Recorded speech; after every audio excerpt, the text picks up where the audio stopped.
ఊరంతా తిరిగి వచ్చే పరిస్థితి ఉన్నది. చాలా విచిత్రం అనిపిస్తుంది కొన్ని కొన్ని చూస్తుంటే.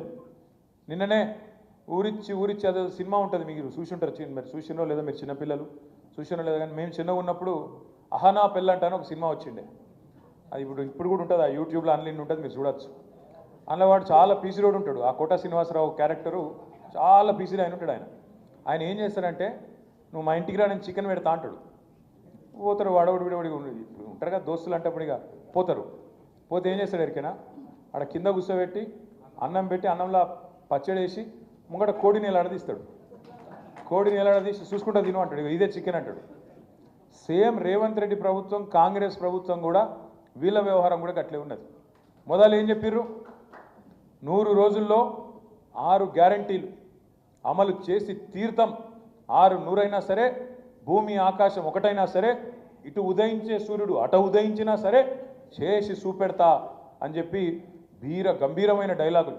సినిమాలలో పాత ఎన్టీఆర్ కూడా కొట్టపోతున్నాయి, అసలు డైలాగులు కొట్టి అసలు ఇది చేస్తాం అది చేస్తాం పొడి చేస్తాం, మేము లేస్తే మనుషులమే కాదు అని అటు డైలాగులు దంచి 420 హామీలు 420 హామీలు ఇచ్చి గెలిచి అధికారంలోకి వచ్చింది.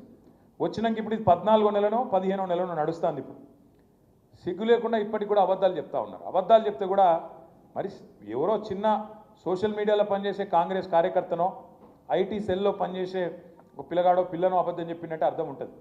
కానీ ముఖ్యమంత్రి ఉప ముఖ్యమంత్రి వాళ్ళు నిన్న మాట్లాడిన మాటలు వింటే నవ్వాలని ఏడవాలని తెలుస్తలేదు. ముఖ్యమంత్రి గారు నిన్న కొడంగల్లో స్పీచ్ ఇస్తున్నారు. మేము ఇవాళ ఒక చారిత్రాత్మకమైన కార్యక్రమానికి శ్రీకారం చుడుతున్నాం అన్నాడు.